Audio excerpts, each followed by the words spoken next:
Today we have to read lesson second from the English first paper. The name of the lesson is The Road Not Taken, composed by Robert Frost. प्यारे छात्रों, आज का पाठ है the road not taken, वह सड़क जिस पर चला नहीं गया है। इसके रचयिता हैं रॉबर्ट फ्रॉस्ट। अब आप रॉबर्ट फ्रॉस्ट के बारे में जानें कि ये एक अमेरिकी कवि और नाटककार रहे। इनका जन्म 26 मार्च 1874 ईस्वी को संयुक्त राज्य अमेरिका के कैलिफोर्निया के सैन फ्रांसिस्को में हुआ था। ग्रामीण जीवन का इनको बड़ा ही गहराई से अनुभव था और उसको व्यक्त करने की जो शैली इनके पास रही, वह शैली किसी और में नहीं पाई जाती है। इन्होंने अपने इस अनुभव को व्यक्त करने के लिए विशेषकर उसी शैली का भी प्रयोग किया है और जीवन में इस तरह के अनेकों काम करते हुए इस कवि के जीवन का अंत 29 जनवरी 1963 को हो गया। यहाँ पर आज का जो पाठ है, यहाँ सड़क शब्द जो है मानव जीवन के रूप में व्यक्त किया गया है, अर्थात यह मानव जीवन भी एक प्रकार की सड़क है। जब जीवन की सड़क या जीवन रूपी सड़क दो भागों में विभक्त हो जाती है, वहीं हम दुविधा में पड़ जाते हैं, वहीं हमारे सामने अनिश्चितता आ जाती है और उस अनिश्चितता के समय हमें बड़ी ही गंभीरता का परिचय देना पड़ता है। बड़े सूझबूझ के साथ हमें अपने पथ को चुनना पड़ता है, क्योंकि बिना सूझबूझ के अगर हम पथ का चुनाव करते हैं तो उसका परिणाम कदापि अच्छा नहीं होता। इसके बारे में अनेक विद्वानों ने अपने मत को व्यक्त किया है कि बिना विचारे यदि काम होगा, अच्छा न उसका परिणाम होगा। तो बिना पूरी सूझबूझ के जो काम किया जाता है उसका परिणाम कदापि हितकर नहीं होता और उसमें सफलता भी नहीं मिलती है। इसी के बारे में कवि ने हमको जो है शिक्षा प्रदान किया है कि हमारे जीवन में ऐसे बहुत से अवसर आते हैं जहां पर अनिश्चितता पैदा होती है, हम दुविधा में पड़ जाते हैं। उस समय प्रायः एक साधारण व्यक्ति घबराहट का शिकार हो जाता है और घबराहट में कभी भी सही रास्ते का चुनाव नहीं हो पाता, जिसके वजह से व्यक्ति दलदल में फंसता चला जाता है और इस तरह से उसकी बर्बादी हो जाती है।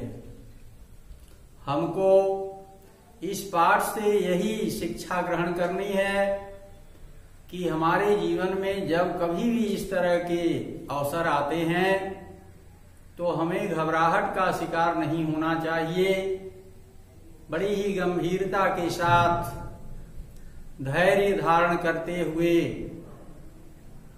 उसके लाभ और हानि पर विचार करना चाहिए, उसके गुण अवगुण का अवलोकन करना चाहिए और इनका अवलोकन करने के पश्चात ही हमें किस रास्ते पर चलना है इसका निर्णय लेना चाहिए।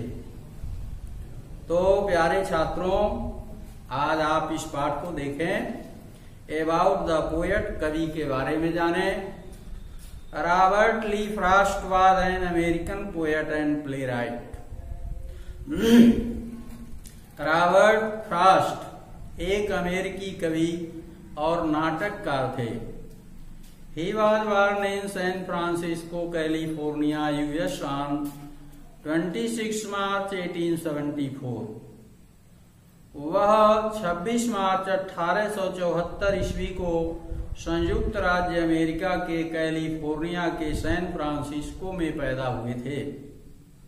He is known for his realistic depictions of rural life। उन्हें ग्रामीण जीवन के वास्तविक वर्णन करने वाले के रूप में जाना जाता है। He writes insightfully about common ordinary experiences। वह विवेक के साथ या विवेक पूर्वक सामान्य साधारण अनुभवों के बारे में लिखते हैं। Frost died in Boston on 29 January 1963। Frost 29 जनवरी 1963 ईस्वी को बोस्टन में मर गए। About the poem. अब आप लोग कविता के बारे में सुने। ये कविता किसके बारे में लिखी गई है, इसके बारे में जानकारी प्राप्त करें। The road not taken has a symbolic meaning. वह सड़क जिस पर चला नहीं गया, इसका एक लाक्षणिक अर्थ है।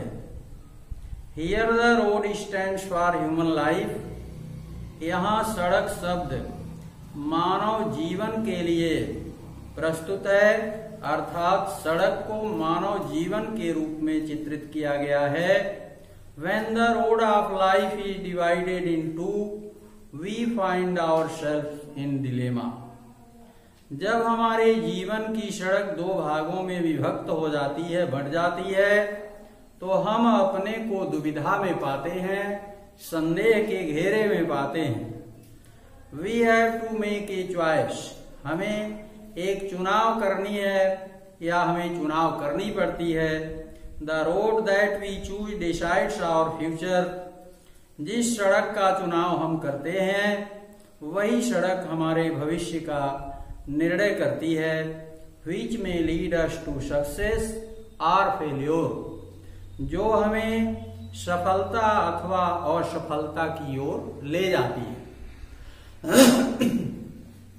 तो इस पाठ के माध्यम से आप लोगों को गंभीरता पूर्वक निर्णय लेना है कि अगर हम जीवन का सही पथ चुनते हैं, जीवन को सही पथ पर ले चलने की कोशिश करते हैं, तो हमें अपने कार्यों में सफलता प्राप्त होती है।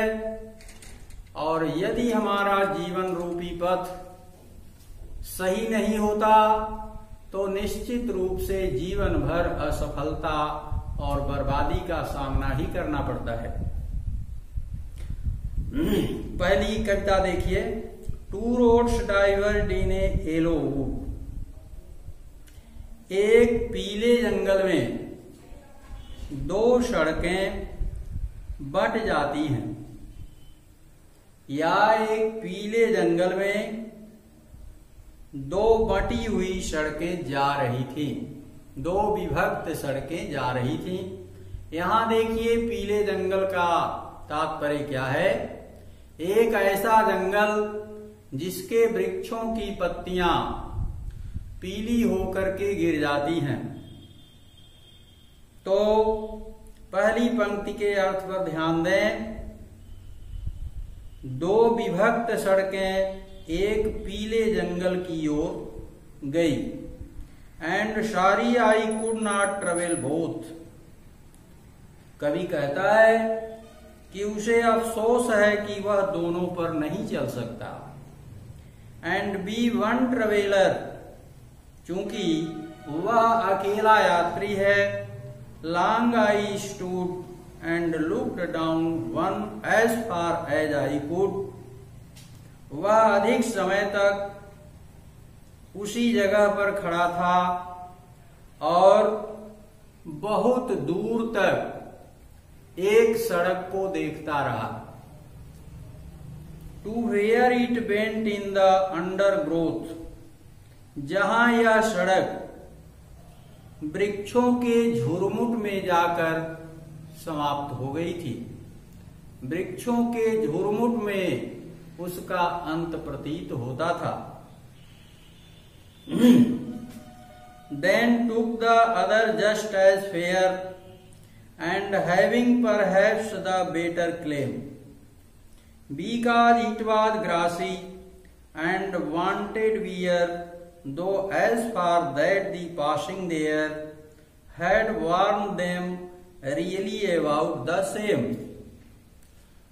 कुछ देर तक वो दुविधा में पड़ा रहा, कुछ देर तक कवि अनिश्चय में पड़ा रहा और एक ही सड़क को बहुत देर तक देखता रहा। उसके बाद उसने दूसरे मार्ग का चुनाव किया, दूसरे पथ का चुनाव किया।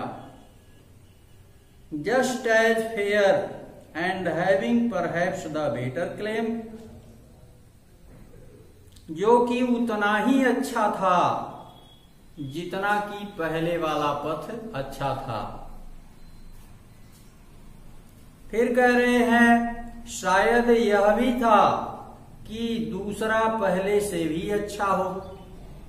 उनके मन में ये भी दुविधा बनी हुई थी कि ऐसा भी हो सकता है कि यह जो सड़क मैं चुन रहा हूं पहले वाली सड़क से अच्छी हो।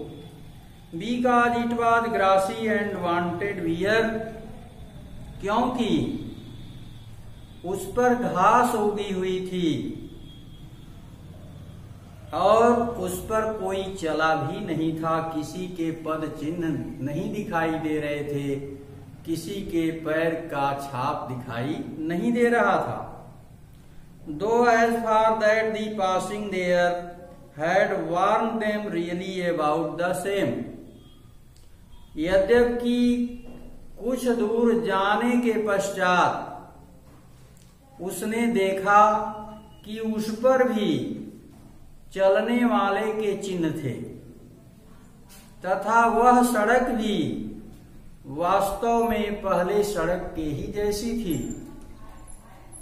And both that morning equally lay in leaves no step had trodden black. Oh, I kept the first for another day, yet knowing how well it's on to way, I doubted if I should ever come back. देखिए कवि कह रहा है कि उस सुबह दोनों रास्तों पर समान पत्तियां बिछी हुई थी, न किसी रास्ते पर कम पत्तियां थी, न किसी रास्ते पर अधिक, न किसी रास्ते पर दूसरे रास्ते की अपेक्षा अधिक हरी पत्तियां थी, न किसी रास्ते पर दूसरे रास्ते से कम ही हरी पत्तियां थी।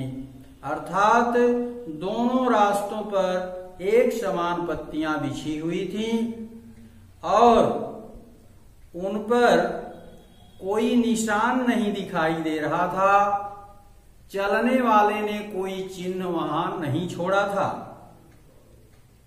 ओ I kept the first for another day, उसने निर्णय लिया, उसने तय किया कि वह पहले वाले को किसी और दिन के लिए छोड़ दे। At knowing how way leads on to way I doubted if I should ever come back. यह जानते हुए भी कि किस प्रकार से एक रास्ता से एक दूसरा रास्ता निकल आता है, उसे संदेह हुआ क्या वह उस रास्ते पर चलकर कभी वापस आ सकेगा। I shall be telling this with a sigh, somewhere ages and ages hence, two roads diverged in a wood, and I took the one less travelled by, and that has made all the difference. कवि कहता है कि वह आने वाले समय में एक आह के साथ यह बात बतला रहा होगा कि एक जंगल में दो सड़कें अलग अलग दिशाओं में जा रही थीं और उसने वह सड़क चुना जिस पर बहुत कम लोगों ने यात्रा की थी। इसी वजह से सारा अंतर सामने आया। तो प्रिय छात्रों, आज का ये पाठ रहा। ये पाठ हमें यह प्रेरणा देता है, यह शिक्षा प्रदान करता है कि हमें केवल पुराने ढर्रे पर ही नहीं चलना चाहिए, घिसे पिटे रास्तों पर ही नहीं चलना चाहिए, बल्कि अपनी पहचान इस दुनिया में छोड़ने के लिए एक ऐसा पथ चुनना चाहिए जिस पर कोई इससे पहले न चला हो। उस पथ पर चलने में जो विशेषता हो, आज के पहले वाले पथ में वो विशेषता ना रही हो। ऐसे पथ को यदि हम अपनाते हैं तो हम अपने जीवन में कुछ ऐसे काम करने योग्य होंगे जो हमारी पहचान इस दुनिया में कायम रखेगा। यदि हम घिसी पिटी लकीरों पर ही चलते रहेंगे तो फिर हम कोई ऐसा छाप नहीं छोड़ पाएंगे जो हमारे न रहने के पश्चात इस दुनिया में कायम रहे, जिसके लिए हमको याद किया जाए। तो आप लोग इस पाठ से यह शिक्षा ग्रहण करते हुए अपने को इस योग्य बनाएं कि आने वाले समय में अपने जीवन का जो पथ चुनते हैं वो पथ आपके भविष्य को सफलता के बाद सफलता प्रदान करता रहे। बिना सूझबूझ के कभी भी पथ का निर्धारण नहीं करना है। यही अपने विवेक का परिचय है और प्रायः सबको ऐसे ही पथ चुनने की कोशिश भी करनी चाहिए। आज यह पाठ यहीं पर समाप्त होता है। अब इसके बाद जो है इसके जो एक्सरसाइजेज हैं,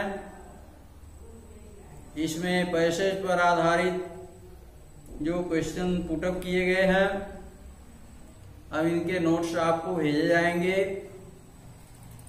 और उनकी आप लोग अच्छी तैयारी करेंगे। इसके पहले वाला जो नोट्स भेजा गया, मैं आशा करता हूं कि आप लोग उसकी अच्छी तैयारी कर रहे होंगे और अब तक जो लोग तैयारी में नहीं लगे हैं उनको मैं यही सुझाव देता हूं कि वो आज ही इसी समय से तैयारी में लग जाएं, क्योंकि आपके लिए समय बहुत कम है और तैयारी करने वाली जो चीजें हैं ये बहुत व्यापक हैं, बहुत ज्यादा हैं। थोड़ी भी आपके अंदर लापरवाही आएगी तो आप इसकी उचित तैयारी नहीं कर पाएंगे और परिणाम संतोषजनक नहीं मिल पाएगा।